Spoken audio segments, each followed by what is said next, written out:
So Dragon's Dogma Online actually had like an online Dragon's Dogma actually had an online version. I didn't even know this, but people are linking this to me. I was gonna watch it anyway because it got recommended, and I figure I'll just watch it. Yeah, what the fuck? I had no idea. What if I told you there was an amazing JARPG online game that was very successful in the East and that never came to the West? No. Well, honestly, these days you would probably not be that surprised, especially with it Yeah. being a Japanese title, as they oftentimes in general never It's make like it Blue overseas. Protocol right now. Dragon's Dogma and the subsequent expansion Dark Horizon were slow-cooking Japanese ARPGs that eventually launched to the West and saw great success. But Dragon's Dogma would receive another expansion, though taking the name common when going online as a Japanese title, Dragon's Dogma Online, and would launch. Wasn't it that the last boss or one of the last bosses in the Dragon's Dogma DLC was actually an online raid that you can do even here in the West right now? Or Dragon? August Yeah. 2015. However, unlike the previous two titles that I mentioned, it would not launch to a Western audience. Dragon's Dogma Online would reach success in Japan, having Wow. been played by over 1 million players and That's a only lot. being marketed and launched in the Japanese market. However, after merely 4 years, Dragon's Dogma Online, despite having its success, would be shut down by Capcom as they would sad. explain difficulties in maintaining the title properly. Since Well, most shit. Westerners never got the chance to play Dragon's Dogma Online, it's been a very highly requested title on this series. Yeah. The Death of a Game series, where we gather clues and bits of evidence using a timeline to diagnose the largest contributing factors for the death of a game or company. With Dragon's Dogma 2... That didn't look like awful gameplay. It looked like basically, an MMO that came out around that time. Yeah, sure. It's about standard. Coming on the horizon for a spring launch in 2024, there's always a chance that another expansion could be created, much like DDO. And if not, at the very least, perhaps this will be an interesting video to DD fans and online RPG fans alike. This is just like, I hate whenever people say that because it makes me think that it could happen. Whenever I see the way that Dragon's Dogma 2 looks, if I think to myself, imagine if that was you and your friends playing, going on an adventure together, like it just makes me want to go lay down because it doesn't exist yet. Let's get You to know? the case detectives. I'm like, fuck. I played a bit. It was Dragon's Dogma Online with multiplayer. Yeah, that's crazy. The story begins back in 2012, following the launch and success of Dragon's Dogma. While Wow. I mentioned the game being successful, it did take an awful lot of time to reach that point compared to most major Capcom successes. Some have postulated that this was due to a lack of advertising. It certainly wasn't due to a lack of talent, with DD's team having some of the best Japanese developers ever, with the likes of Hideaki Itsuno of Devil May Cry, Hiroyuki Kobayashi of RE1 or Resident Evil 1, and a star-studded lineup on the soundtrack team of Tadayoshi Makin, Rei Kondo, Masayoshi Ishii, and Inonzer. Hideaki would create the backbone of the design of Dragon's Dogma, such as the pawn system, a system much like the hero system in Guild Wars 1, where you can select from different heroes with particular abilities and focuses and team up with them to beat the game. These pawns would also roam the world and function like players in a sense, populating the otherwise empty world. You could even Yeah, the pawns, like, it's actually really impressive to me that the pawns, like, I've only had one super serious, like, bugged out bullshit, it's not working the way it's supposed to work moment with my pawns. Other than that, I've never had them like fuck up. It's crazy that like the AI even then was that good. chat with them and form friendships. Dragon's Dogma was built on casually being a social game because although it didn't have full multiplayer features, the pawn system and the event system allowed you to asynchronously play with others online, which is kind of the Yeah. trademark Japanese approach these days, I should add. But for the time, Dragon's Dogma was ahead of the curve. Dragon's Dogma, despite being a Japanese title, was actually quite modeled off of successful Western RPGs like Fallout, Fable, and even Oblivion, allowing you to customize your own appearance and character and play the game as you saw fit. Featuring a strong DMC team component, the same control layout as well, and the same engine that DMC4 used, as well as the Lost Planet, the MT framework engine, Dragon's Dogma wasn't just a JRPG, it was a JARPG, allowing you to aim your attacks and dodge the enemies with movement. Yeah, like the combat in the game is actually like, to me, I play games because I really like the combat and the nuances of like the actual gameplay. Like, I'll play a story-based game, and that's all nice and cute, but I'm really there for the swordplay. You know, I'm there to swing my sword around and see what happens. That's what I like doing. DD also featured Capcom's largest open world yet, which would lend itself to what this video is about after all. Dragon's Dogma Online would be first teased not long after the launch of the first game. It was a natural fit after all. DD had many aspects that lent itself to social play, but didn't actually offer multiplayer play. Yeah, that's the thing is like whenever I heard the Dragon's Dogma, because I was like, oh man, maybe me and McConnell should play Dragon's Dogma 1. And I realized it wasn't multiplayer. I was like, what the fuck, right? I was actually disappointed by that. I was sad. Other markets, like most Westerners watching, you might not see the utility of such a social, mostly offline game. The Japanese market has a much different approach to socialization, as you can see in franchises like Persona, Dragon's Dogma, and even Dark Souls. Asynchronous multiplayer play, as it's often called, is pretty much the norm in Japan in modern times, but before it was, there were even fewer online Japanese titles, especially not counting the... It was also like, he's talking about shit like Monster Hunter, right? Like, I'm not really entirely sure like what that term means. Like, yeah. So like you just like queue in, you do something, then you're done, that's it, right? It's not like consistent shared combat or consistent shared world, but it's just like kind of, it happens and then it's over. Okay. Final Fantasy ones. As I discussed in my PSO video, or Phantasy Star Online, that's because asynchronous means at different times. Okay. I thought that they meant like it's not happening with like people that are actively playing together and queuing together. Okay. That's why I wasn't sure. Like I've never heard that used. Okay, Japanese that makes a lot more sense. Rather resistant to massive games as a whole, and really online games period. Having very little successful Western games make it in their market, and many Japanese titles having success so they didn't even need to go elsewhere. PSO had started the whole craze though, and by 2012 they had just released another sequel in just Japan, another title that wouldn't come to America for a decade, by the way. In their own unique way, by taking inspiration from the West, they created their very own style of online RPG with Phantasy Star Online and the subsequent styled games. Now, part of the reason that the Japanese market... Why they never made another one of these? Yeah, why don't they just make another one of these? I feel like people always talk about this game. Why don't they just make another one? They did. Why don't they do it again? Why don't they do it again, but it's good? Yeah, I mean, fuck. Why don't they just do that? It has very little interest in massive titles or even competitive multiplayer, is quite cultural and even government related. But another is simply that they just make money by staying local and don't need to go abroad. This makes local multiplayer and networked-based multiplayer far more of a focus as a whole. Capcom with GDO, for example, had to work with their offices in South Korea to figure out the server tech from the mecca of MMOs. With the design already fit for multiplayer play, just needing the whole servers aspect figured out, Dragon's Dogma as a franchise seemed like it was a good fit for going online. Dragon's Dogma Online was looking to take... It 100% is, by the way. Like, Dragon's Dogma is the perfect online game. Inspiration from titles like PSO or even Kento's Monster Hunter franchise, allowing players to play the game both online and offline through the use of... like, I love the multiplayer content in Monster Hunter. Like, I feel like that's the future of, like, what's going to happen with MMOs, is that, like, I like big shared world games, but I also really like games that are, like, spaced out, and you can, like, relink, like, Grand Blue Fantasy Relink is a lot the same way. I really like that.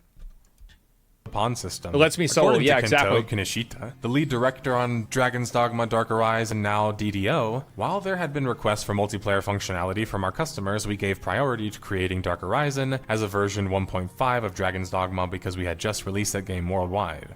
What was Kento's ultimate goal with DDO? I wanted to offer an ongoing service that leveraged Dragon's Dogma strength with action in a multiplayer online environment while incorporating the fun of an MMO into everything else. My goal was to expand the world of Dragon's Dogma, creating a game that combines the strong point of adventuring with your pawn and the excitement of large groups of players all playing simultaneously together. Exactly. By putting together the best aspects of MOs and MMOs and building and operating the servers ourselves, we could add updates or handle any customer service issues flexibly, which would be a plus for the players. Kento wanted to, as he describes, create an MMORPG that has elements of an MMO, which nearly all of them would, right? This is worth noting because not only does it explain the core design of the game, for example, it not ever eclipsing more than 8 players, it also explains my previous point about the Japanese style of online RPG. The issue would be that unlike PSO and Final Fantasy Online franchises... Like, I also like big shared world games too. It's not like I don't, but there is something that's like... I like the in-between games. And I think that there's like so many of these games are like exploring the concept of like what is an online game.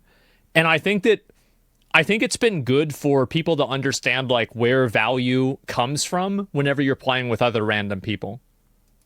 Who focused on building smaller, contained, cooperative worlds. Like, what do people like get DDO value out of whenever they're playing? Into the massive part of MMO and bring it into the scale of Dragon's Dogma, which was already Capcom's largest open world game.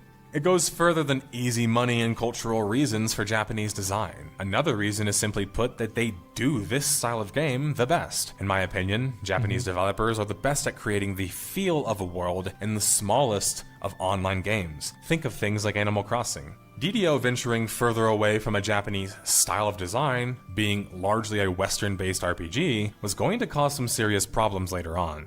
DDO would end up getting delayed internally after successful testing due to the focus being put on Kento's Dark Horizon expansion for the first game. Dark Horizon would launch in 2013 to much faster success than the original game, and help further cement the possibility of DDO coming later on as fans would continue to request multiplayer for the franchise. Not a surprise. DDO would be officially announced 2 years later, January 2015, with some of the details revealed then. DDO is described as an online game as you'd expect from the title, with an open world and a lobby that supports up to 100 players. Players can form parties of up to 4 players or pawns and go on quests, and raids support up to 8 players at one time. What was most shocking in the reveal was, according to Capcom UK, Capcom wasn't going to be bringing the title to the West, and they didn't seem like they were going to change their mind either. Well, much like when I cover Korean MMOs, these two markets are mostly focused on, their own markets. Not a surprise. It costs money to port a game to another region, and money that's not always recouped or necessarily worth it for Japanese or Korean developers. Korean titles... That's surprising. I would assume that would 100% be worth it. Yeah, I couldn't imagine it not being worth it. I mean, I don't really know, but like I would just assume that it would be.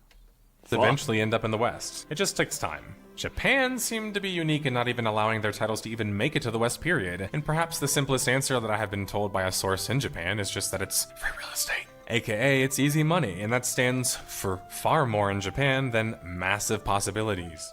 The fact that Dragon's Dogma Online was a hub-based online RPG might have let some Western fans down, but being more of what Japanese fans were used to, many fans were quite excited for such. Even Western fans were still holding steadfast and watching the news and the movement of the game regardless, as it would enter its closed beta in July of 2015. Dragon's Dogma Online would launch exclusively in Japan August 31st, 2015 as a free-to-play title. And I feel like also like another big reason why it was hard for MMOs to catch on then is because WoW had such a huge stranglehold on the MMO genre. Like in 2015, Warlords of Draenor was like bad, but people were like still really attached to the game. And I don't feel like people really moved away from playing WoW until like probably whenever like Shadowbringers came out for Final Fantasy XIV. I don't know what year that was, but I feel like at about that year, that's whenever people started actually like stopping playing WoW. It was like probably somewhere in like the BFA era. What year was it? 2019? Yeah, that's BFA era. At Kento's desire, the game was very much as he described. Dragon's Dogma Online with MMO elements. And much like Dragon's Dogma and Dark Horizon was, DDO was successful for the franchise. There it is. At least in terms of players, with over 370,000 characters created by the next month of the game's launch. That's a lot of people. Over 1 million accounts just 10 days after Wow. launch. In just Japan, too? That's nuts. The business model, many of these players could be monetized. And if not, if the model was done right, they could still make a healthy penny. DDO would have to have a solid business plan to function as a free-to-play title, and make enough money to have Capcom fully buy into it. Because without a box price or a monthly fee, it was going to be difficult to earn money, especially in the Japanese market, which was not like the Korean market. Yeah, that's the thing, is like, I don't know how Japan does things, but it's like if you have a free-to-play game, then that's going to be a very expensive game to play, you know? Used to microtransactions in their online games. In fact, most successful online Japanese games are either buy-to-play or subscription-based. Yeah. Capcom was promising a TV show and a seasonal new content release, so it didn't seem like they were just satisfied with just impressing at the finish line, or really, for online games, the start of things. It seemed like Capcom was in it for the long haul. Yeah. Season 2 would release April 28th, 2016, half a year later, which for an online RPG wasn't totally absurd, but that's like, this is really cool. And like, look, this obviously has got 8 people. It's obviously a raid. Yeah, this looks awesome.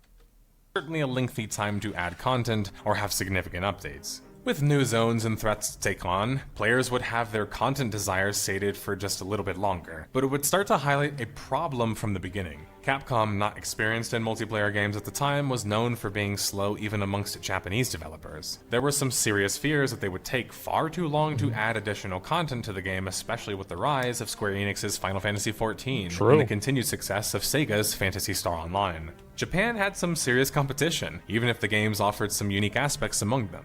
14 was actually a fairly good comparison for DDO, because 14 was also... I mean, let's be real, right? Final Fantasy XIV, A Realm Reborn, like, the Coils of Bahamut blows that other content in Dragon's Dogma Online out of the water. Like, it's not even remotely close. I mean, as cool as the game is, and I love the game, it is nowhere fucking near Final Fantasy XIV.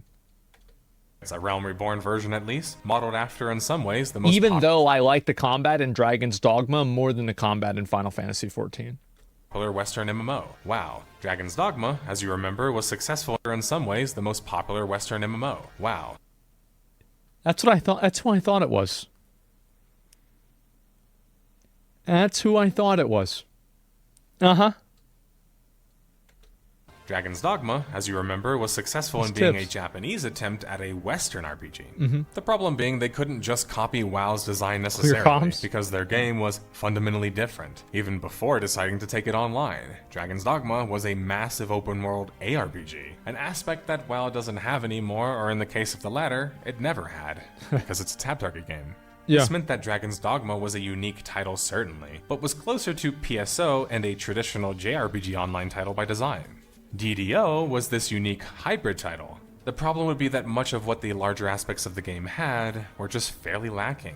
Not only did the game lack true massive aspects to it, the world, massive or not, was fairly empty and lifeless. So there was very little sandbox virtual world aspects present, which made the purpose of such a large world kind of pointless. In an interesting way, it's a good point, yeah.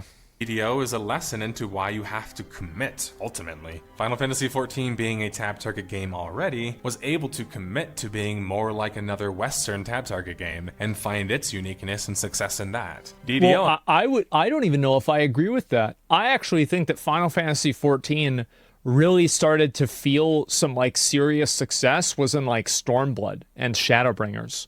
Like, that's whenever I really started hearing about it. And in Stormblood, and I think especially in Stormblood and also Shadowbringers, that's whenever they got rid of a lot of, like, the vestigial shit that they had from WoW. Because, like, for example, they had, like, tank stance used to reduce your damage, and there were a lot of, like, kind of holdover things from WoW that they kind of got rid of in Stormblood. And that's whenever the game really started popping off. Because apparently it was a lot more derivative from WoW back in, like, 2014. On the other Tab hand, target's better than action combat. The reason why tab target is better for a lot of people is because it's easier to play and it's easier to keep track of.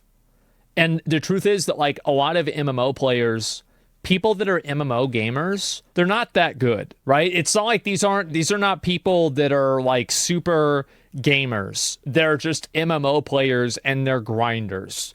That's just the way it is. And so you have an action combat game where you have to, like, fucking aim your arrows. Well, if you're having to aim your arrows, you're not going to be able to have, like, some 60-year-old woman play the game and, like, keep the same level of accuracy and feel good about playing the game. Whereas, like, with tab target games, it's a lot easier to kind of, like, secure your attacks. Was caught between being a Japanese game, marketed only to Japanese players, while being designed as a Western RPG that lacks the Western MMO aspects that people would expect from such an open-world style game. This was manifesting itself in the gameplay and content loop in DDO as well, where Capcom was struggling to come up with new content in the form of new zones and monsters, while not monetizing the seasons themselves, resulting very likely in things eventually drying up. For reference, just look at how they ended up handling the Monster Hunter franchise, which is still very successful today. There's still people farming. Like, if you go and you open up Monster Hunter, you can immediately find a group to do something. It's actually crazy. And like Monster Hunter World came out in like 2016 or 2017. Season 3 would launch July 2017 and add yet more new lands, monsters, and more to take on. During this time, Western fans were petitioning Capcom to bring the title to the West, which would have certainly helped with their ability to make money and generate more content, but it should be said that not all markets are interested in globalization, and Japan was a classic one for that. The cracks for me started to show in April of 2018, because instead of a new season, we saw a mini-season of sorts. Sure, new content was still added, but 9 months later and not even a full season content release wasn't going to help the already drying up content problem. Capcom didn't just put a lot of effort into Dragon's Dogma Online either. Deep Down is basically vaporware at this point and was supposed to be Dragon's Dogma Online of the West. And there's a long list of failed online Capcom games, and even just Google Capcom and online and find plenty of hate circulating. What I'm trying to say is that Capcom's big foray into the online space had less than stellar results across the board, and it was likely not headed anywhere more positive. That's surprising. July 4th, 2019, a year and some change later, and Dragon's Dogma Online would be shut down with no new promises of it coming to the West. Yeah, I do think that an MMO like kind of has to have some form of tab targeting in order to be like super successful, because it just makes the game way more accessible. I can't see an MMO with like no tab targeting and no lock on being like genuinely successful. Would exclaim that they had difficulty running the project. My guess is that they were also having difficulty monetizing the game, while also maintaining a sufficient content schedule. New World? I mean, you guys give me like examples like ESO, like BDO, like New World. These games suck. Like nobody plays these fucking games. They're dead.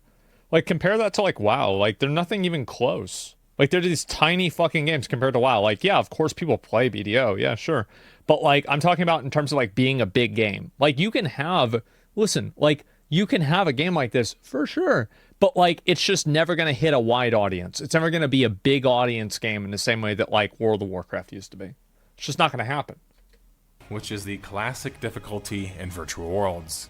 Capcom's inexperience was a huge contributor, however, as their unwillingness to stick things through without a positive end goal in sight, because they were a bit more shrewd than others. To give them some credit, however, DDO might have had some success and still an entire region willing to play the game, but it was based on a game that was 7 years old at this point, and there was a new Dragon's Dogma on the horizon already. My guess is that the majority of the team was refocused to focus on that title instead. Which might sound like a really negative way to end the timeline of things, and thus a part of the story of DDO, but I actually think that as long as DD2 actually does well, which it looks incredible and is releasing quite... Well, I mean, the real thing is that, like, let's be honest, like, it's really hard to make an online game. Straight up. Like, it is so fucking hard to make a good online live service game.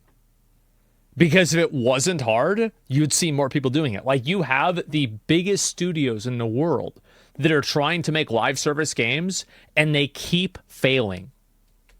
Soon, I should add, there is a high chance that they could go multiplayer again with another expansion. Remember, not only have they done that with Dragon's Dogma, they've also done it with Monster Hunter. Will they have learned from their previous attempts, or even if not, try to attract a Western audience for a Western-themed RPG? I think that there's a high chance of yes on both of those, but at the very least one of them. For Dragon's Dogma fans who didn't play DDO, or just those that are curious in general, what would be the point of doing another DDO? Versus just having a multiplayer portion of your game. And I guess that the argument is... I would expect that if they're going to do something like multiplayer, it's going to work the same way as like SOS flares and Monster Hunter. I would really be surprised if they, like, especially like after I watched this video, like seeing this now, like I would be very surprised if they tried to full commit to a full online game. I think they'll probably just add in like some online elements. Like if you look at Monster Hunter World, they will probably do what they did in that game. That DDO, because I think that worked really well, and that it also offered different types of boss threats and different combat balancing. So although there were similarities to the first game, it was actually a unique game. But to be fair, it's probably less resource intensive to do it the way that Dark Souls is doing it, instead of going fully online, while still maintaining the structure and world present in the single player portion of the game. Or of course they can just look at Capcom's Monster Hunter. If Capcom wants to do DDO in their same approach again, they're gonna have to build a game and content to match that.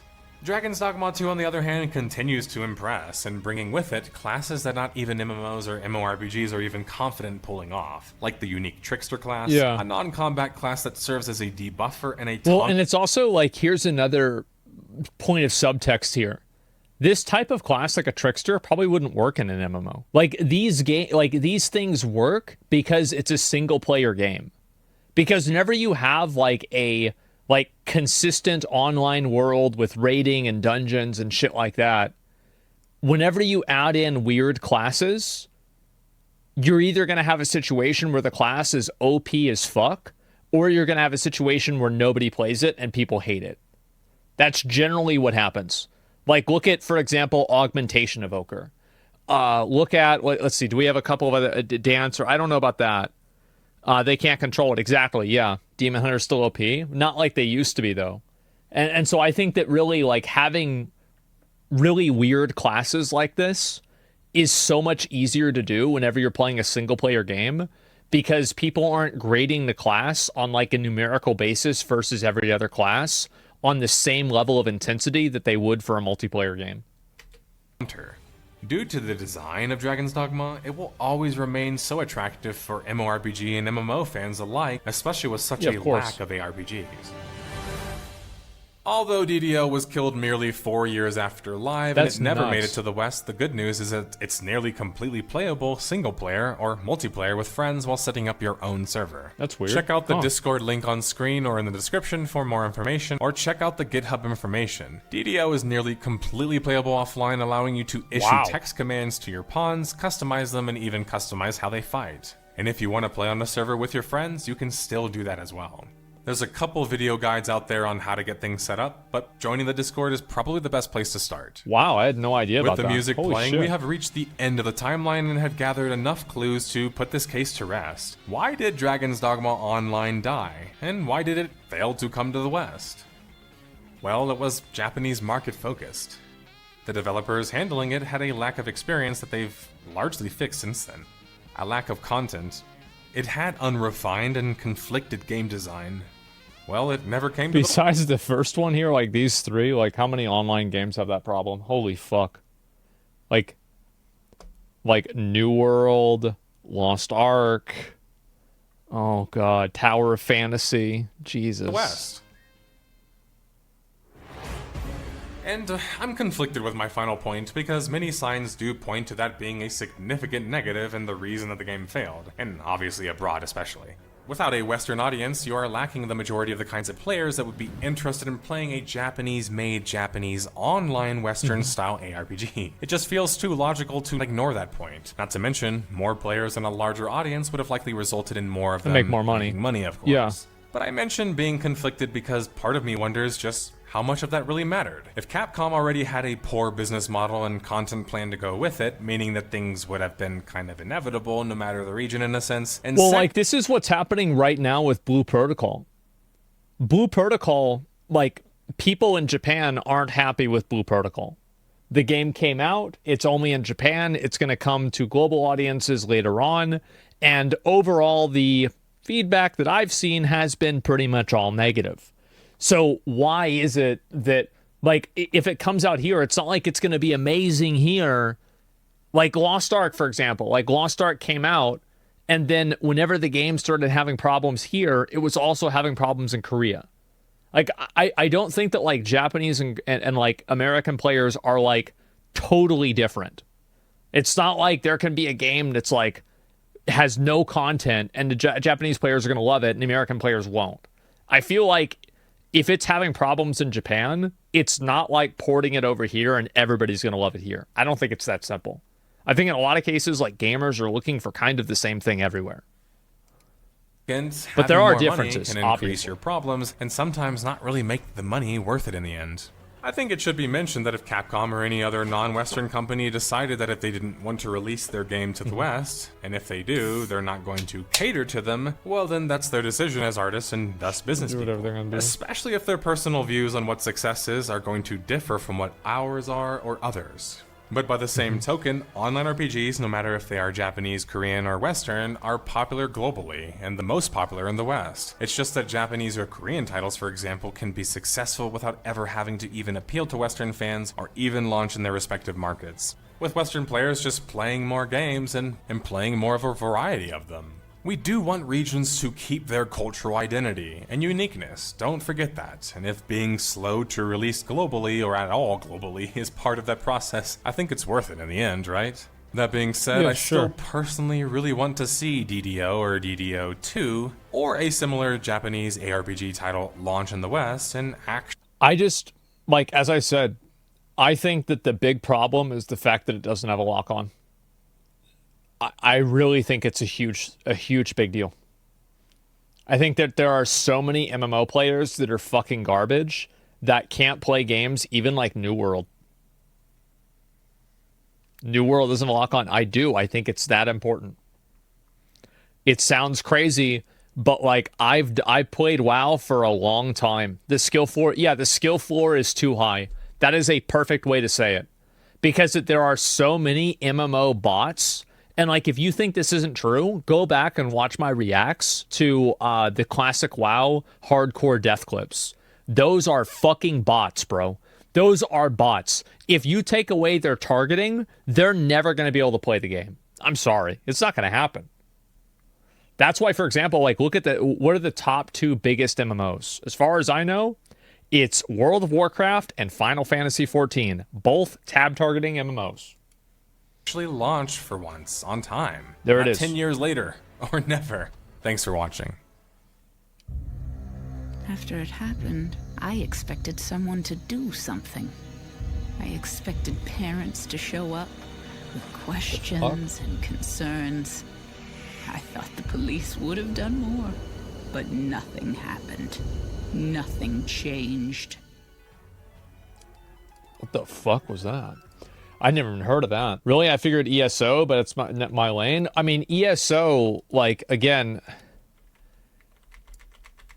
I'm sorry, guys. Like, I mean, these games, like, they have a population, but like, it's nowhere near World of Warcraft. Can you just look up player counts and see how much bigger WoW is? You can't, really. You actually can't. Only guys. This is a great video, by the way. I'd wanted to watch this for a while.